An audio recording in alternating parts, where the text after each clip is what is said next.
O escritor Pedro Coimbra nasceu em Lavras, Minas Gerais, em 26 de janeiro de 1949. De 1961 a 1967, Pedro Coimbra estudou no tradicional Instituto Gammon, em Lavras, por onde gerações de sua família haviam passado. O ambiente liberal do Colégio Presbiteriano, com raízes norte-americanas, foi muito importante na sua formação. Do Gammon, transferiu-se para o Colégio Universitário da UFMG, com planos de cursar o Instituto Rio Branco, no qual se formam os diplomatas de carreira.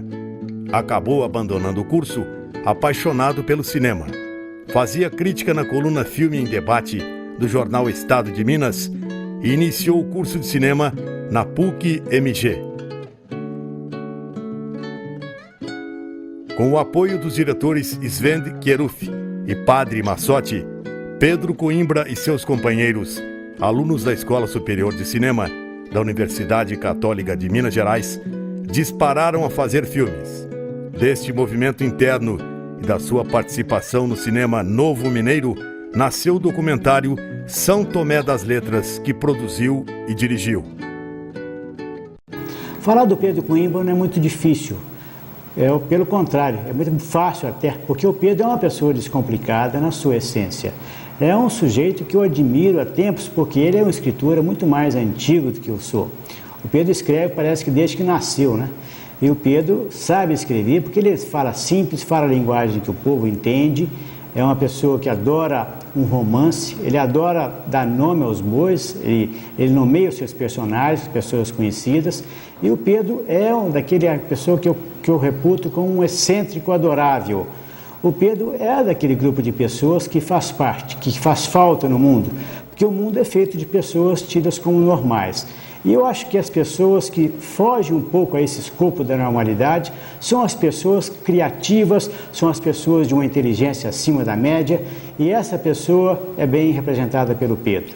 O Pedro, quando o Pedro lançou aquele livro anterior, Sonhos da Noite, eu li em uma sentada, uma noite apenas. É um livro gostoso de ler, uma leitura agradável. Eu costumo dizer que esse livro, Sonhos da Noite, ele é um livro despudoradamente obsceno. O Navio Pirata, o Pedro me deu a honra de ler o seu rascunho, até eu fiz um breve prefácio sobre esse livro. São crônicas, é um gênero que o Pedro também gosta de fazer, muito embora ele considere crônica um gênero menor. O Pedro, como eu disse, é um memorialista nato. E o Pedro é uma pessoa que Lavras deve muito a ele. O Pedro é uma pessoa extremamente carismática, é uma mente privilegiada. O Pedro hoje, então, no lançamento desse Navio Pirata, ele brinda a cidade de Lavras com mais esse livro, que são uma coletânea de crônicas. São crônicas que bem mostram a sua trajetória pela cidade que ele adora, uma cidade que ele nasceu, aqui tem um umbigo enterrado.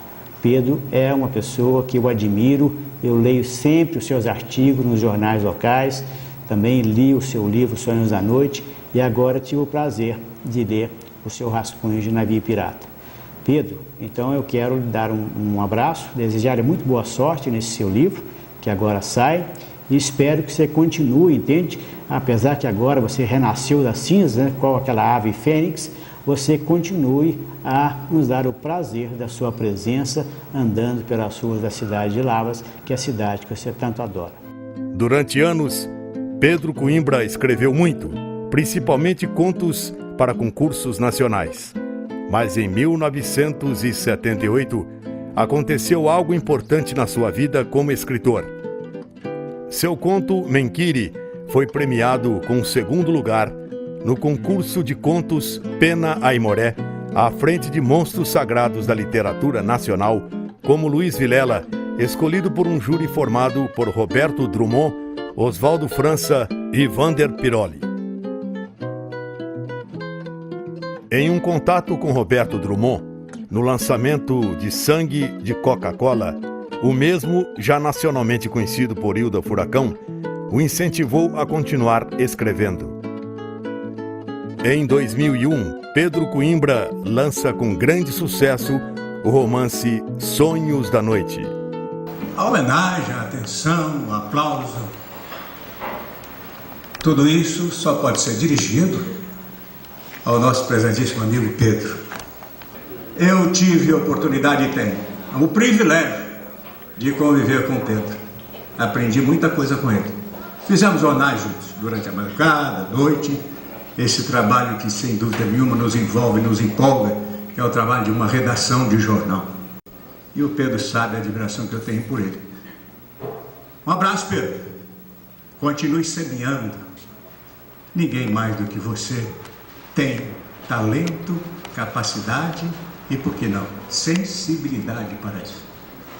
Um abraço, que Deus o abençoe e o ilumine. Nós precisamos de homens como você. Pedro é um dos escritores mais talentosos que eu conheço em Lavras. Ele consegue escrever bem em todos os gêneros. Ele é um poeta, ele é um cronista e é um romancista de mão cheia. O seu penúltimo livro, que é Os Sonhos de uma Noite, eu tive o prazer de escrever a orelha.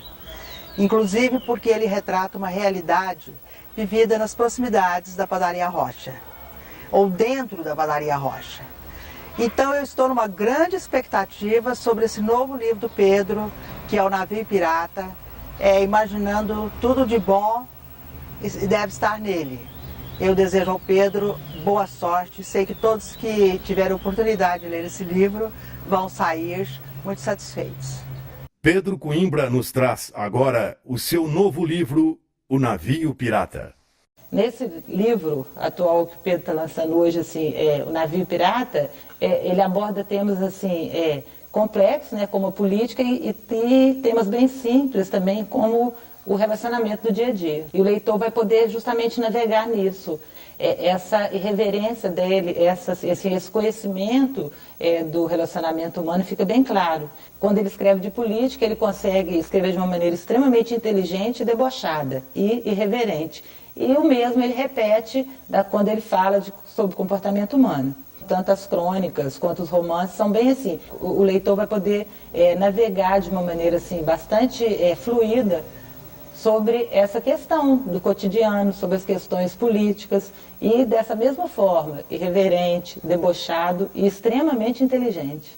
Falar sobre o Pedro como autor, o Pedro amigo, o Pedro companheiro, meu querido Mr. Peter, é uma tarefa boa e complicada, porque o Pedro é um constante desafio. O Pedro é uma pessoa que consegue, com as palavras, ele consegue brincar bem de Deus, criando e refazendo coisas. O Pedro, ele consegue, com o texto dele, sei lá, ele consegue dar vida ao que já vive. Ele consegue recriar a vida onde a gente pensava que não havia mais. E o Pedro é uma figura totalmente teatral, e eu já falei isso para ele.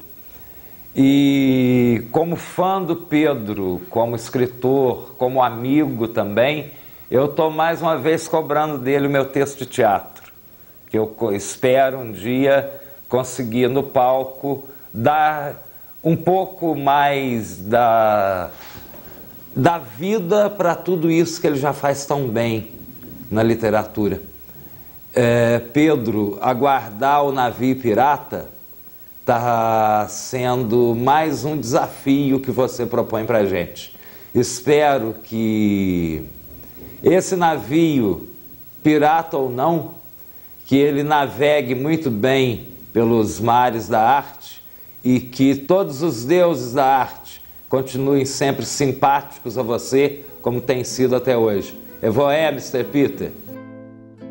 Pedro Coimbra, em 2005, teve a crônica Simplesmente Liz, publicada no O Globo Online, página da Bienal do Livro, seção Você é o Autor. Em 2006, A Soberba, selecionado dentre outros 1.100 inscritos no concurso de minicontos da Guemanice Editora, recebeu menção honrosa. Mantém hoje uma coluna semanal no jornal Tribuna de Lavras e em diversos sites da internet. Porto Seguro, Paradoxa. Um navegante todo ousadia, eterno buscador de um não sei o que, fogo, flecha, fetiche, a cabeça no coração. Estranho ser, ora belo, ora torto. Seu rumo não se traça nas cartas. Rola, veleja, sem bússola, levado pelos ventos. A pátrida não se contém, emoldurado por 4 linhas. O navegante mesmo não sabe o porquê. Tantos presos ao chão, prósperos, medalhas ao peito, honra ao mérito, enquanto o navegante voa, quebra, cai, machuca na busca de novas fronteiras, sangra, chora, morre, na tristeza dos olhos, na partida, no resgate. O navegante solitário em todas as viagens, inebriado com novas paisagens, abre novos rumos, redescobre num turbilhão voraz cor, luz, som. O navegante, grande fingidor, esquece dos que cobram prosperidade, vitórias, glórias, honras. O navegante morre em cada nova viagem pensando nos que ficaram, sabendo todas as dificuldades de ousar. O navegante não se vê um pequeno comerciante de emoções baratas, um grande corredor de pequenas distâncias, um general de batalhas imaginárias, um político de boa vizinhança. Ao seu coração, nada é mais bonito do que a liberdade de ir e vir, colhendo sensações solto. Porém, o navegante suplica: não bloqueiem meu pedaço de terra. Ao final de tudo, é preciso repousar a cabeça em um porto seguro. E depois o navegante espera bons ventos.